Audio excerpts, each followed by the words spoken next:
मेरी व्यक्तिगत रूप से फैमिली से जो विक्टिम की जो डिसीज़ हैं की जो वाइफ हैं उनसे मेरी मुलाकात नहीं हुई थी। मैं बेसिकली आया था, मुझे लगा कि मेरा फ़र्ज़ है मुझे उनके साथ शेयर करना चाहिए। आप लोग के माध्यम के से उन तक अनुसंधान नहीं पहुंचना चाहिए। मैं उनसे बेसिकली अनुसंधान हम लोग किस तरीके से किया है। बहुचर्चित रूपेश सिंह हत्याकांड की गुत्थी सुलझाने का दावा भले ही पटना पुलिस ने कर दिया है, लेकिन परिवार के लोगों को पटना पुलिस के इस थ्योरी पर भरोसा नहीं है। रूपेश की पत्नी, पिता, भाई और बहनें मानने को तैयार नहीं है कि रूपेश की हत्या रोडरेज में हुई है। लेकिन इस बीच आज पटना एसएसपी उपेंद्र शर्मा खुद परिजनों से मुलाकात करने छपरा उनके पैतृक घर पहुंच गए। एसएसपी ने दिवंगत रूपेश के परिजनों से मुलाकात की और पुलिस के थ्योरी पर सवाल उठाने की वजह भी पूछा। एसएसपी ने घटना से संबंधित जानकारी भी उनके परिवार के लोगों से ली।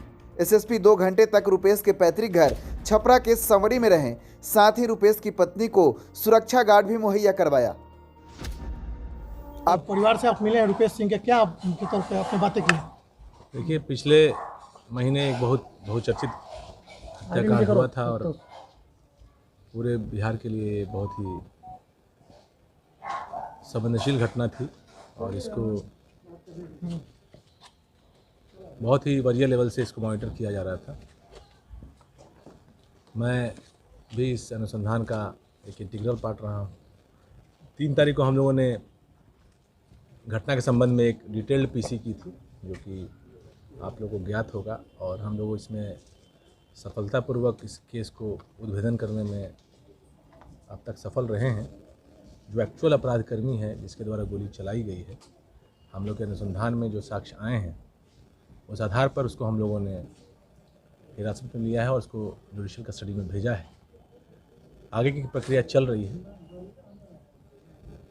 अब तक हम लोगों की, मेरी व्यक्तिगत रूप से फैमिली से जो विक्टिम की जो डिसीज़ हैं की जो वाइफ हैं उनसे मेरी मुलाकात नहीं हुई थी। मैं बेसिकली आया था, मुझे लगा कि मेरा फ़र्ज़ है मुझे उनके साथ शेयर करना चाहिए। आप लोग के माध्यम के से उन तक अनुसंधान नहीं पहुंचना चाहिए। मैं उनसे बेसिकली अनुसंधान हम लोग किस तरीके से किया है और कैसे उस अपराधी तक पहुँचे वो शेयर करने आया था। उनका कुशल क्षेम लेने आया था और उनको किसी तरह की कोई दिक्कत है वो जानने के लिए आए थे।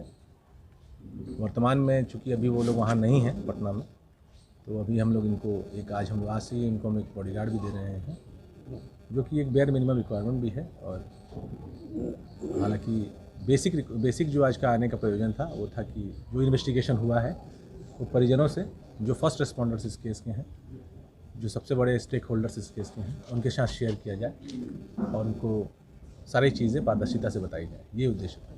सर, उसमें वो आ रहा है कि केवल आर्मसेक्स में ही ऋतुराज को भेजा गया है। आप लोग को कानून की लिमिटेड जानकारी होती है।